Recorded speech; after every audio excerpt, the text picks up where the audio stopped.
Welcome to this Code Rage 10 session, What's New in FireMonkey. And with me here in the studio is Darren Kosinski, FireMonkey R&D. Darren? Hello, everyone. And I'm David I, sort of helping out and cheering on Darren and the whole FireMonkey team that works on giving you these great enhancements in each release of the product. Darren has been doing this session for multiple Code Rages now in the past. What's new in FireMonkey? What's new in FireMonkey? So, if you have questions, you've been using FireMonkey, put those into the Q&A log. We'll get to those at the end for sure. Some of the things that we want to cover this time are some of the work that's been done to enhance FireMonkey for the Windows desktop platform, especially now that Windows 10 is out, adding functionality for both iOS and Android and even OS 10.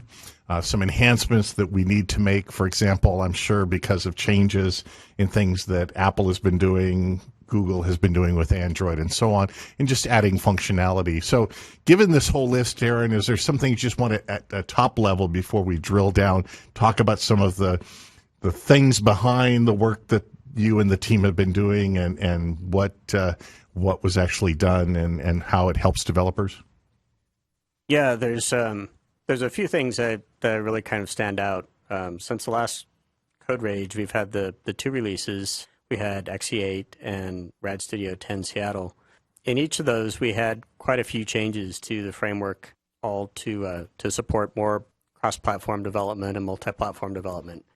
Probably two of the most significant ones that maybe don't get a whole lot of attention. You see these items that say Z Order Manager. The one for iOS was introduced in XE8, and the one for Windows was introduced in Rad Studio 10 Seattle. This is a pretty important piece that enables the ability to mix our platform controls with FireMonkey-styled controls. As we started to introduce platform controls on iOS, this started to become more and more of an issue for customers. They wanted to do things like put buttons or labels along with web browsers or media players, and then we introduced the platform versions of edit and memo controls. The ability to mix these became more and more important. There's a lot of work involved in taking a FireMonkey control and making it into a platform-capable control. We really have to take the control apart and re-architect it using a model presenter type of architecture. We've been able to do a few controls over the past few releases, but it does take a lot of time to do that. What we wanted to do is find a way that we could get some of the most common controls done, or at least be usable more quickly. And that's what this Z Order Manager does. It's not something that a developer really uses themselves directly. The components and the forums use them behind the scenes to be able to layer the controls properly. On iOS, it lets controls be rendered into multiple UI views. On Windows, controls would have an individual window handle so that we can arrange them correctly. That's an interesting piece of technology that should really help people use the platform controls better, mix those along with FireMonkey-style controls. And then when you list some of the controls that we provide an option, and we'll look at that in the ID and the object inspector in a moment, where you can say, I want the platform control versus I want a styled control, right? For the control style or control type. Right. There's certain that we support, right? If I go into the list, there's certain controls on each platform that you've chosen to start with. Of course, there's many other user interface controls, right? We have the edit and the memo and the list view have a full platform version, and those are for iOS. Edit and memo are available for Windows. There's others that also have that field. For example, the button and the label.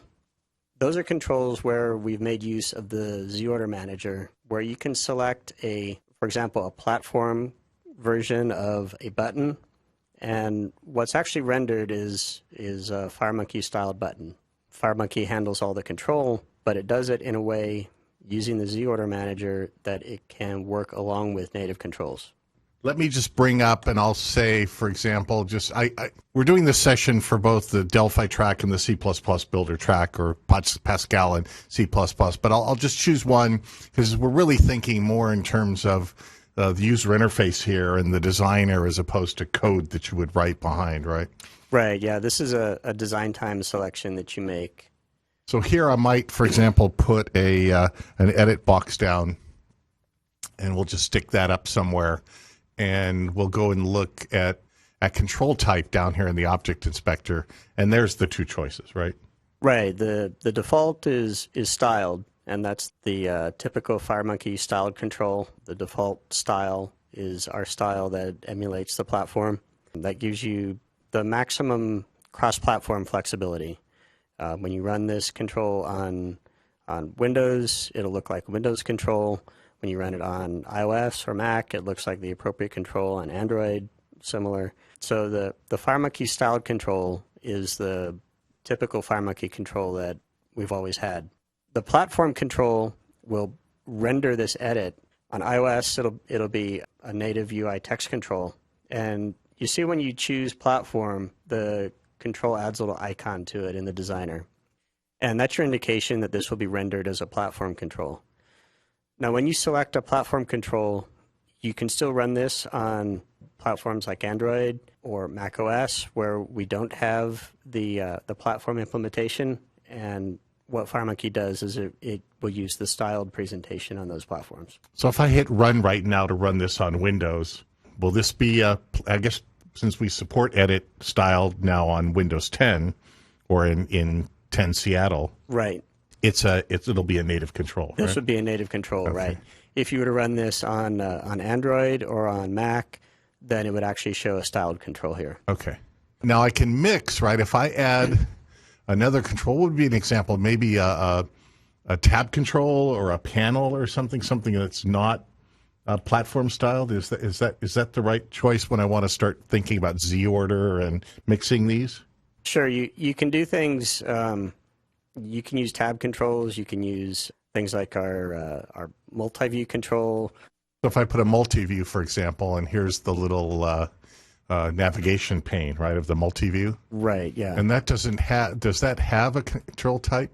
It does. Yes. What the multi-view does is it's not actually there's not a corresponding native control, but what the multi-view is providing you there is a panel. And the panel is one of the controls that we've made use of this new Z order feature. Okay.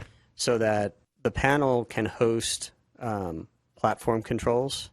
It will do the right thing if you have, for example, if you were to have a web browser or a map or media player on the surface of your form, the multi-view will do the right thing when it slides out. It will slide out on top, Okay. or it will push over to the side. It will do the right thing by using this Z order manager. Okay. So here I've got a multi-view, and in the navigation pane, I've set multi-view to be, the mode's going to be platform behavior. That's fine. You've got your choice of popover, drawer, and so on. But I want it to behave the right way on iOS, for example. If I'm on a phone or a tablet, it'll do the right thing with the multi-view. Right. Right. Yeah. Yeah. So now this one I've set control type. Does it really matter what I set for this panel? Well, it does. For any panel, you need to make sure that the controls are all the same type. Okay. So if you set on the multi-view, if you set it to be a platform control type, then all of the controls that you put in that panel, you want those to be platform controls. What happens if I don't? You won't see them. So if I just run, let's compile and run this one. Then here's my edit box, which is fine, right? Right. Yep. And again, if I ran this on iOS and whatever, but your guidance is there's nothing that forces me to have them all platform or styled. No, there's not. But when you choose a panel or a container that you want to be a platform control, then that container or that panel needs to have all platform controls in it. Okay. So if I use the view, does that give me any indication that something might be wrong? Well, no, because FireMonkey will always do what it can to show the controls. The behavior of the multi-view, the mode. Yeah, the mode. Instead of platform behavior, change it to like panel. Okay. Yeah, the problem is since you don't have in the designer, you don't have a master button for it. You typically want to use the panel for being able to do what you need to do your design. This control type style multi-view is platform, but at design time, I'll still see it, right? Design time, you'll still see it. Okay, so I just want to show people, okay, so I've got edit box styled platform on this one. So I guess my edit won't show up. Is that what should happen? It will show up, but it will show up as a styled control. Oh, okay. And then I know there was other work that came along the way. For example, we introduced app analytics, and so making sure that there was a FireMonkey support for app analytics for things like form show, Right. controls getting focused, and so on, right? Right, exactly. The original app analytics used some very Windows-specific APIs, and so that wouldn't work in a cross-platform environment. So we had to bake in the mechanisms for actually capturing analytics data into the FireMonkey framework itself. And again, that's done under the covers, right? The developer just goes and says, okay, I want to add app analytics. There's a FireMonkey application. It's got an app analytics component. I put a different application ID up there. Again, I can do app start, app exit, control focus, window activated, unhandled exceptions, and I can track custom exceptions if I have those. So let's start with the VCL application. Let's turn on app analytics, controls get focus, launch the form, close it, launch the form, close it. Let's raise an exception. You can also create your own privacy notice. There's a default one that we provide that you can use, but you can create a custom notice for your customers if they turn on app analytics that says it's completely anonymous. We're not tracking any kind of personal identifying information. And that's built into the app analytics component. Here you've got privacy message, so you just go into that property, and here you can provide your own custom privacy notice if you want to. Let's go over and activate FireMonkey version. Has a little bit more. Again, we've got control focus, and we can enable analytics and so on, raise and log exceptions. And it can track forms being loaded. So you can track how the users are navigating through your application, either through menu items, maybe actions, forms, multi-part forms that you might have in your application to see the navigation that's going on to understand what your users are doing. So let's go and run this on Win32. And then let's enable analytics, launch form 2, raise an exception, and then turn it off and come back. So under the covers, enable analytics is just setting analytics to true and then updating the user interface.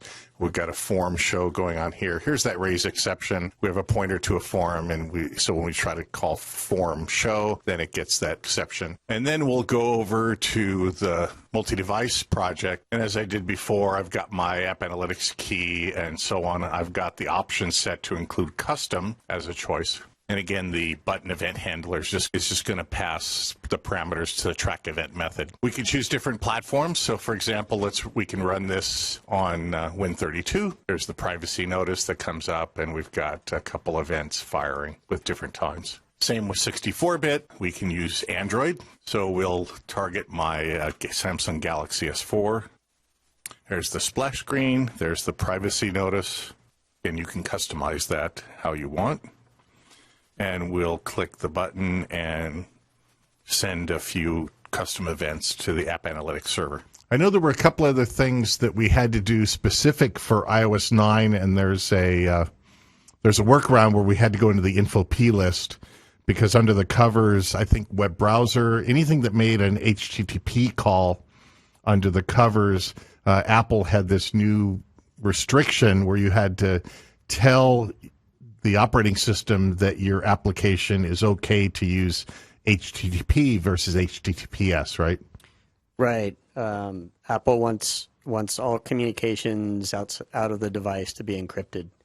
So they introduced this in iOS 9 where they just block any communications that is not encrypted unless the developer explicitly sets an exception. And there's two ways to set an exception. You can set a blanket exception so that all communications outside of your application will be unencrypted, and Apple will allow that. or you can set a specific exemption for a specific web address. And if you are doing something that includes a web browser, for example, you probably want to have a blanket exemption because you don't know necessarily what web address people are going to surf to. For something like App Analytics, where it talks to one server, you can add just a single exemption where you just allow unencrypted communications to one particular server.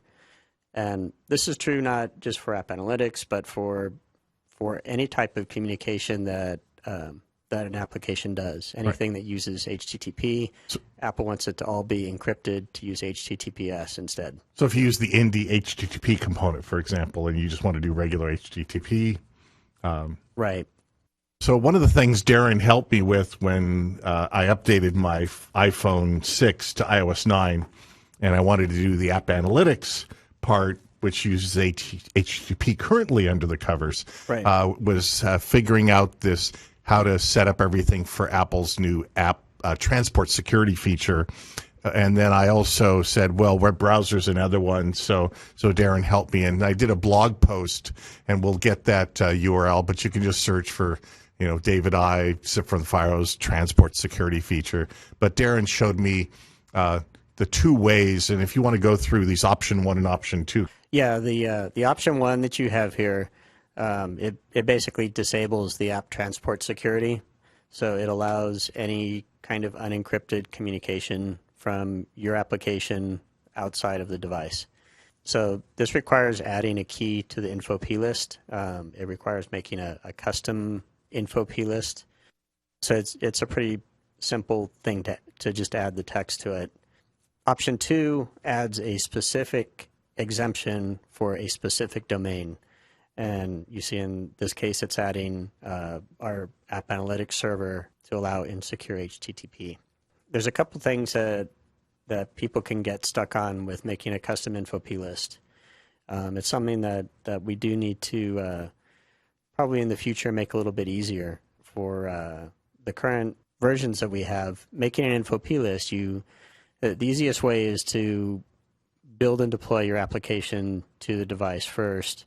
That'll let the IDE and the build system auto-create an info P list. Then you need to copy that outside of the build directory into another location. Good idea is to put it into the same directory where your project is located. And then you need to edit the file with a text editor. And one thing that's really important is the line endings have to be line feeds. They cannot be carriage return line feeds. So if you use something like text edit, that's going to mess the file up. But I use the IDE code editor. That's the way I do it. Yeah, or some other editor that will preserve the line endings. You add these keys, like it shows on this blog post, add them to this text file, and then you need to set up the deployment in the IDE. Another thing to keep in mind is that the iOS file system is a case-sensitive file system. So when you set up the deployment, you need to make sure that the remote name is exactly info plist with a capital I and everything else lowercase. And so here I have 2 projects loaded in the IDE, and under the project deployment, I have this info plist where it did exactly that. I built it for iOS 64, for example, and then I copied it into my project. That's why its local path is the same as the project. Right. I've got the info. This is the one that gets generated, and then I'm deploying that in the bundle with capital I for info.plist. So right. One other thing to make a note of, when you add this custom info plist, you need to make sure you disable the default one as well. Yeah, so the default one, which got generated I was doing a debug build to the debug subfolder under iOS device 64. I unchecked that one. Then I clicked the add button to add this new one after I copied it over and edited it. So let me open that one up. So here's the file there. Now, you're tempted to just double click and open it up with Notepad, right? That's that's the bad way. So as Darren told me, we go down to the bottom of the generated info plist, and here's the key where we've added the transport security, and this was App Analytics, so we said exception domain appanalytics.embarcadero.com, and then a key here, allow insecure HTTP loads, set that to true. Right. Instead of the default is false. And there's notes on my blog. I have a link to the tech note on Apple's developer site, which talks about the different options that you have for some of these settings. Yes. And the same thing on the web browser component. If I go to that sample, I just had a T-Web browser component and a button, and is to go and say add existing, and here my info P list. So if I go and open this one up, and this one for web browser, we go to the end. I just needed to say just allow arbitrary loads, and I set that to true. Yes. This key or that set of keys depending on the domains. So. Right, yeah, and any app that does HTTP communications, you will either need to make sure that it is secure communications using HTTPS, or you need to add these exceptions. I know there's some Android things. We're going to get to a little bit of it with some additional slides, and we'll switch back to demos and so on. As for FireMonkey Windows, people have been asking, what about hints? Yes. And so we have hints now, right? We can use hints on, I think it's on Windows 10, right? And I think we can do hints on OS 10 as well. Yes, that's right. The two desktop platforms, both Windows and OS 10. Okay. So for those that were asking me, what about hints, like we hover hints and so on, like we have in VCL, have that in FireMonkey for desktop platforms. Right. So here's an example. It's called the native controls demo, and we've got it targeting the different platforms, FireMonkey application. It's got tab controls that show up at the top or bottom depending on the platform you choose. It'll render the right styles or the platform style. So just look for the control type, and it either set to platform or style. So here, this T memo is set to platform style. For the standard controls, we have a T-switch control, for example, and that's going to also have a control type that we can either style it or have it be the native platform. So let's run this on 32 or 64-bit Windows and see what some of this looks like. So the switch is a Windows 10 switch. There we go. We've got our calendar look, edits, for example. And again, just as you got in previous versions, you get this little icon look when it's native platform versus if it's styled. We can go and look at what it would look like on Windows. So there's that T-switch component. Here's the memo and so on. So you can see that both at design time and then at runtime. And we got the multi-device preview happening as well. We've added control hints, and those work on both Windows and OS 10. Here's our form, and it's got some buttons, and those buttons have hint text, for example, down here. So if we hover over the buttons, we'll get the hint. We can also display in the label this example. When it gets the hint, it'll display and put it in the label. We can also have shortcuts showing up in the hint if we have a checkbox turned on. We'll see that in action. And we have menus, and we can have hints on menus as well. So if we bring up the menu items, we can set hints for different menu items. So for example, on menu 5, it's got a menu 5 hint. Let's take a look at this first on Windows. We'll compile and run, and here we hover over it. There's the hover hint, and notice we've got the hint showing up on the label.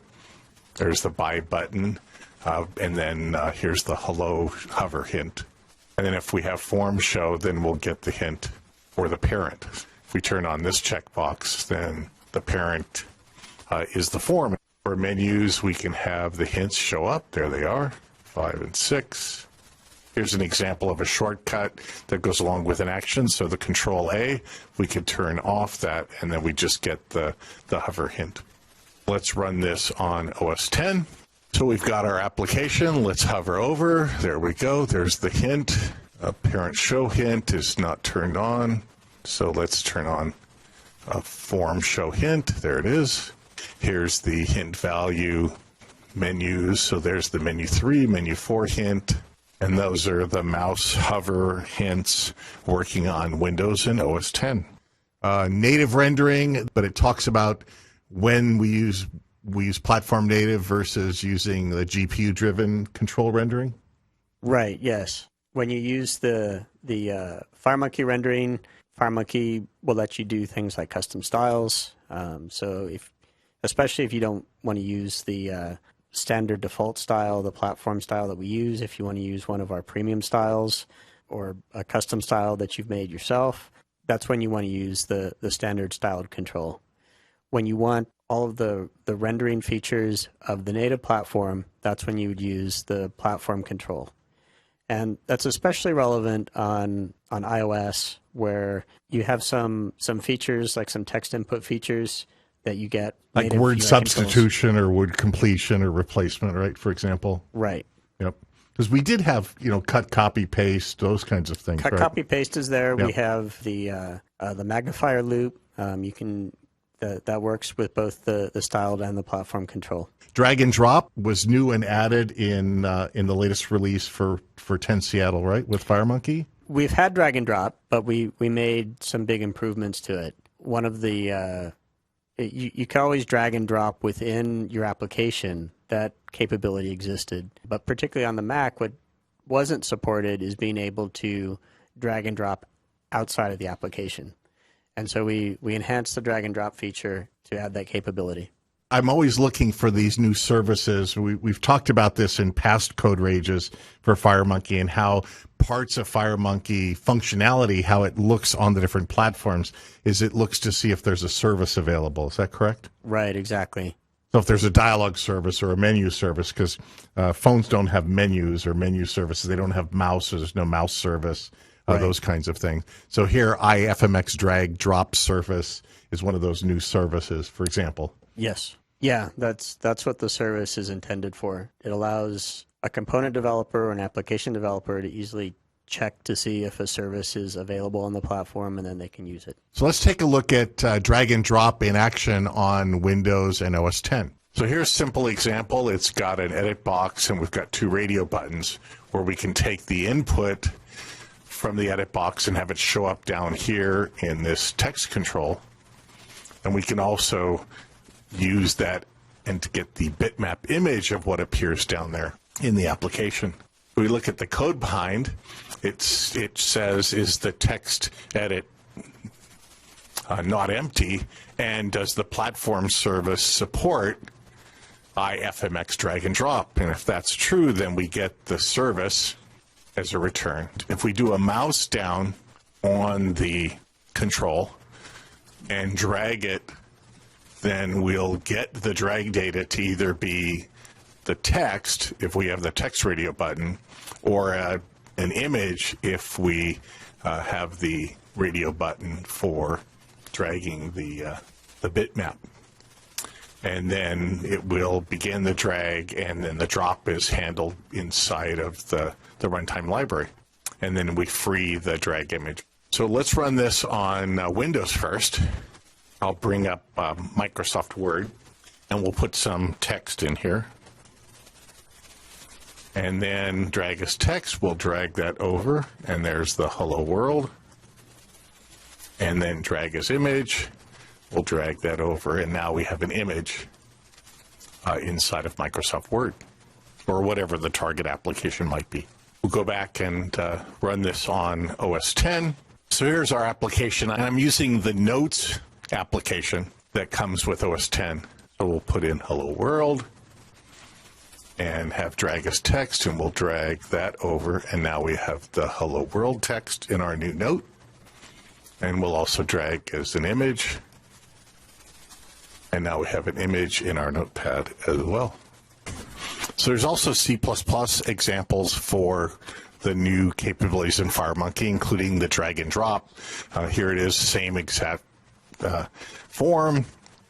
And then here we check to see if there's a platform service again, using the language extension to make sure we can search for the interface, that there is a drag and drop surface. And then we get that service, and then we can just use the same kind of logic to get the text or get the image and begin the drag drop to whatever application we want. So we'll just run this one on Windows just to show that it works the same way in both Object Pascal and C++. We'll drag this text over, and we'll drag as image.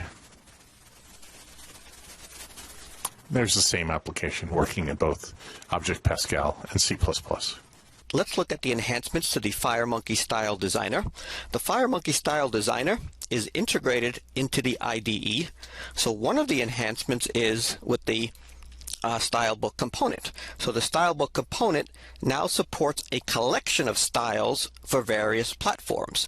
So for example, for the one stylebook component, I can have individual styles for, let's say, Windows 10 desktop, Mac OS 10 Yosemite, Mac OS 10 Lion, iOS. I can have a specific style for my Windows 8 desktop, for Windows 7 desktop, Android, or Android Lite. And I could add additional platforms and styles as needed. And it's as easy as double-clicking on the stylebook component and adding additional platforms and loading the style for that platform. Another enhancement is you have easier styling for individual controls. So if you have a specific component like a button that you want to change the color or apply a different background graphical pattern, this is now easy to do. And you can customize the included platform styles using your own bitmaps, custom fonts, and color schemes using the integrated FireMonkey Style Designer. So for example, to my button on the Windows platform, I was able to easily add a multi-resolution bitmap image and align it to the left of the button, and also easily add this nice blue custom background graphic. And on the Mac OS 10 platform, I'm also able to easily do the same, but in this case, I chose to align the image to the right of the button.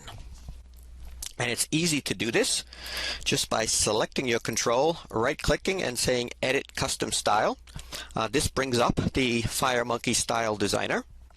And here's where you can make your customizations to the colors, the design patterns, etc. And you end up with a new customized style button component.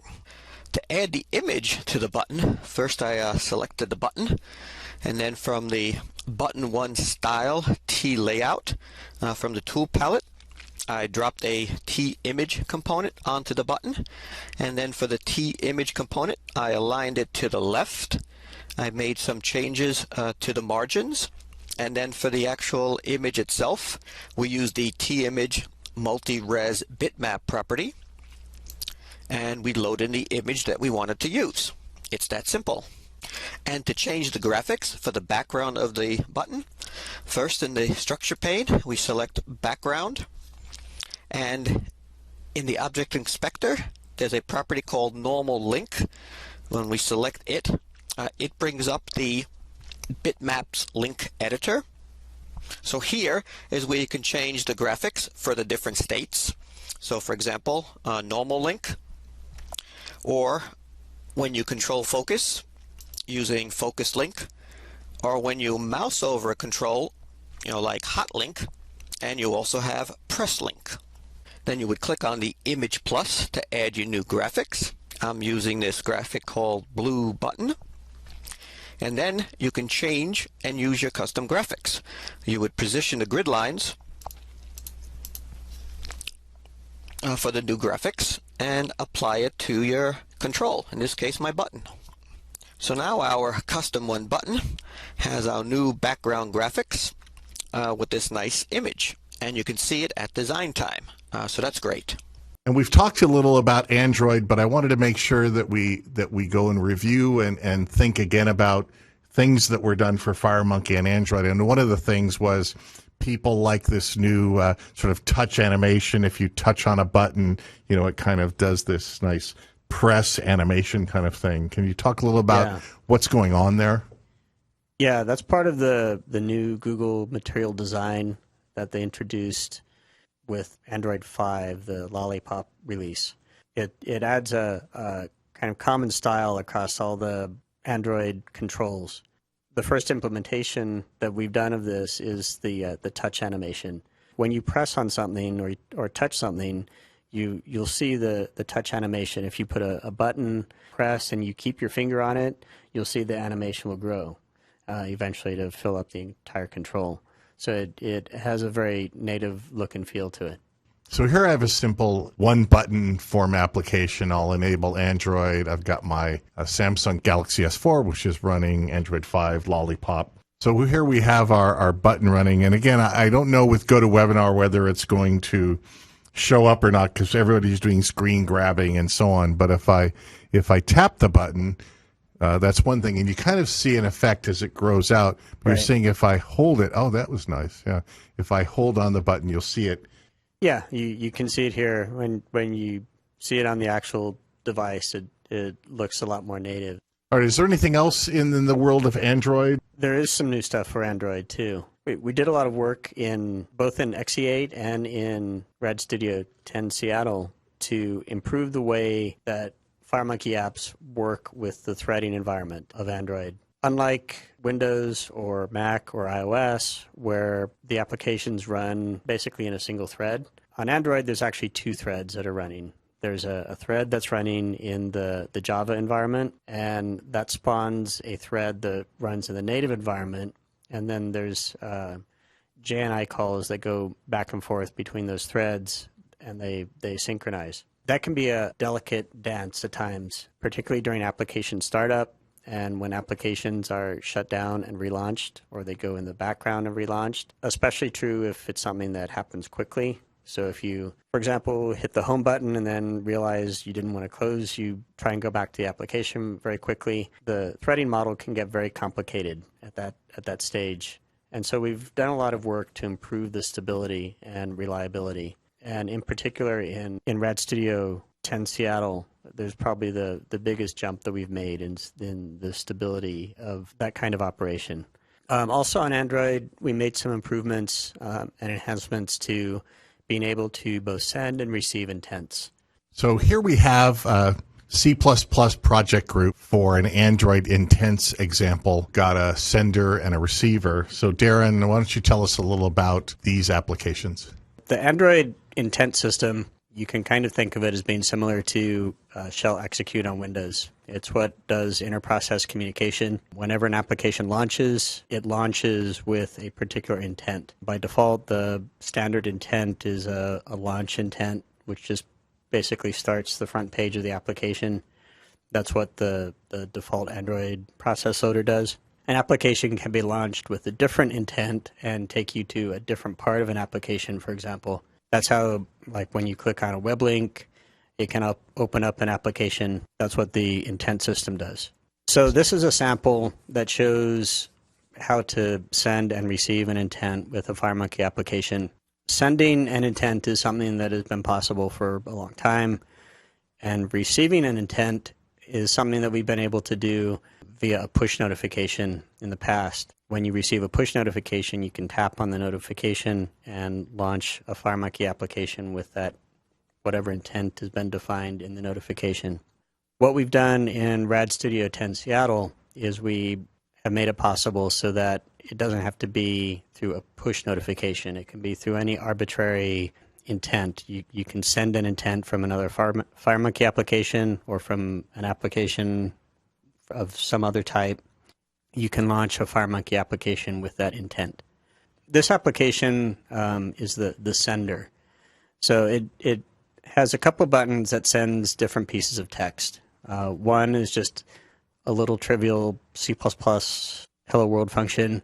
The other is a little skeleton of what a unit 1 header file would look like in C++ Builder. The method that does all the work is this send text via intent. And here it just receives a string, and then it calls the Android API to first create an intent and then set some parameters on it. One of the critical things it sets is the type of the intent. Here I'm using a text type, and I made up this type because it's likely something that doesn't exist already on an Android phone. It's just text/CPP.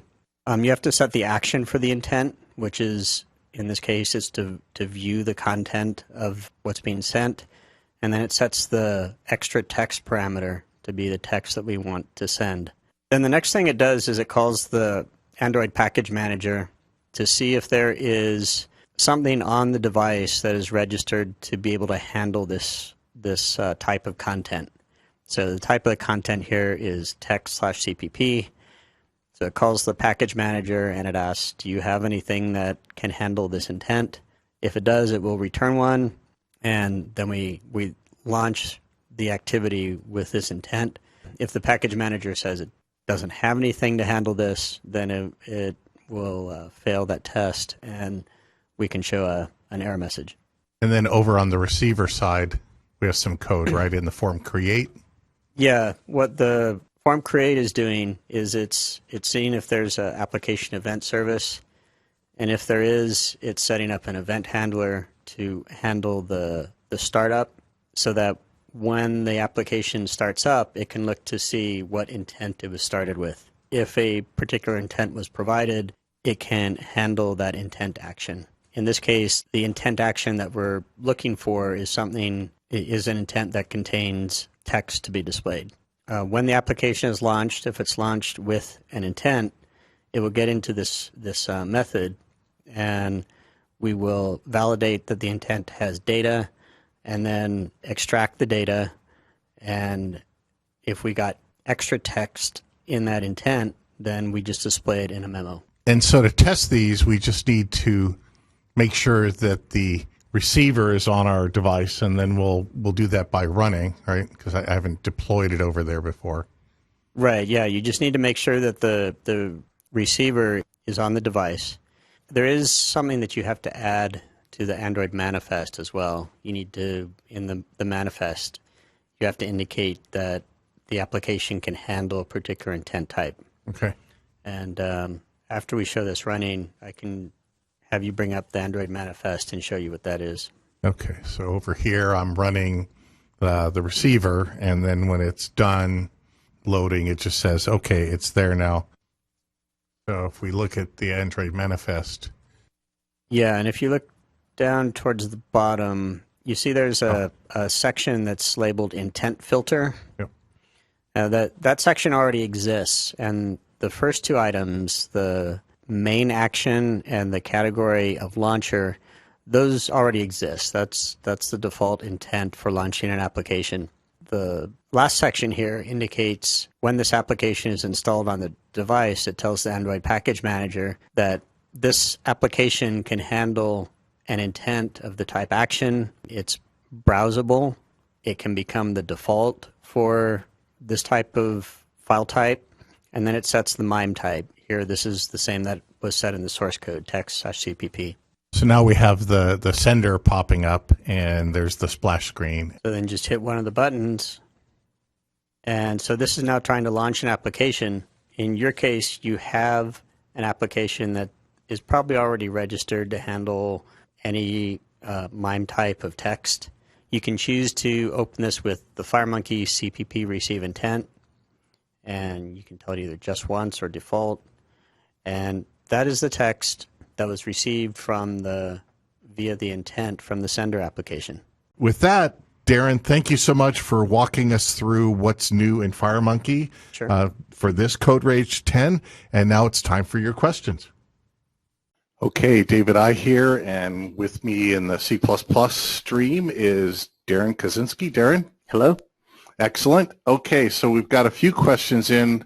One was a question about, was there going to be a separate session, or maybe in the future, something about creating a FireMonkey MVC type application or project? I don't think we have a session this year. That would be a great idea to do in the future sometime. As far as the use of MVC in FireMonkey, we use it for the type of controls that are platform or native controls. And so if you look at the source code for these controls, you'll see that they have a separate presentation.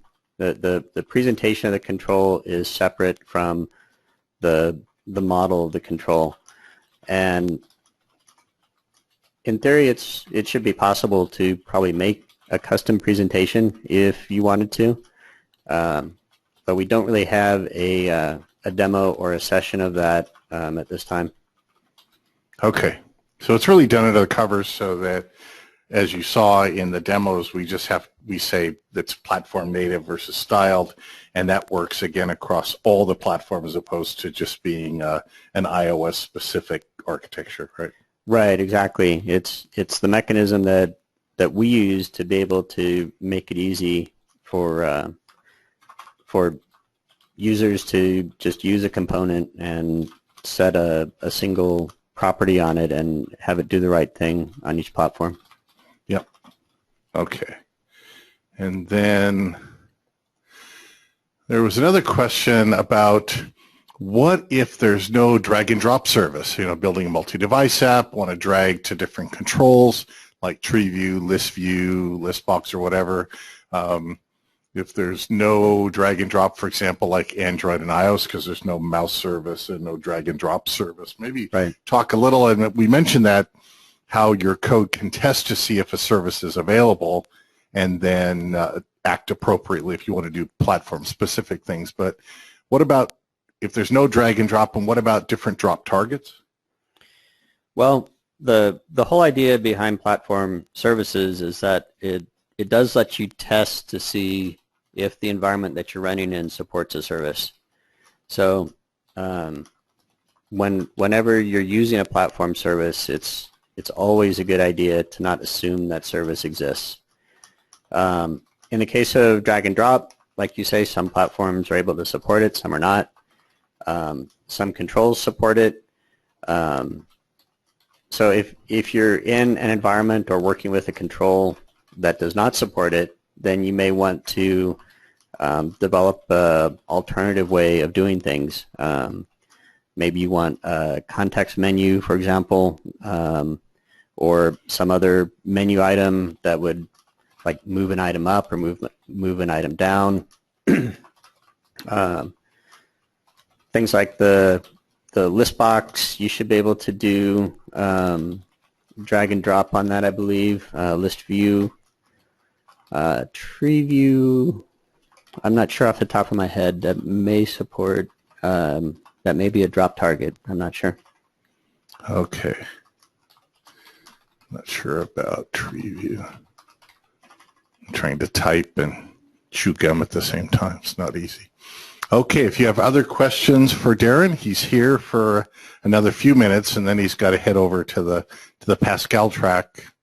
Ask your FireMonkey questions. All in general, this was about what's new. I also will make sure to put into the blog post that Brian is cataloging some links to the past Code Rage sessions of what's new in FireMonkey. Darren's been doing these for several years now based on what's new. This one was since the last Code Rage, XE8 and 10 Seattle, things that were new. Right, yeah, exactly. And then Code Rage 9, Code Rage 8. Darren's been doing these again for a while, so I'll make sure the links are there, plus additional links. The other thing there about the intent support now, that C++ sample is not currently in our samples, right, Darren? Right. We have there's a Pascal version of it that shipped with Rad Studio 10 Seattle. The C++ version I've been working on off and on for the past week or so, and we'll get that posted pretty soon, I think.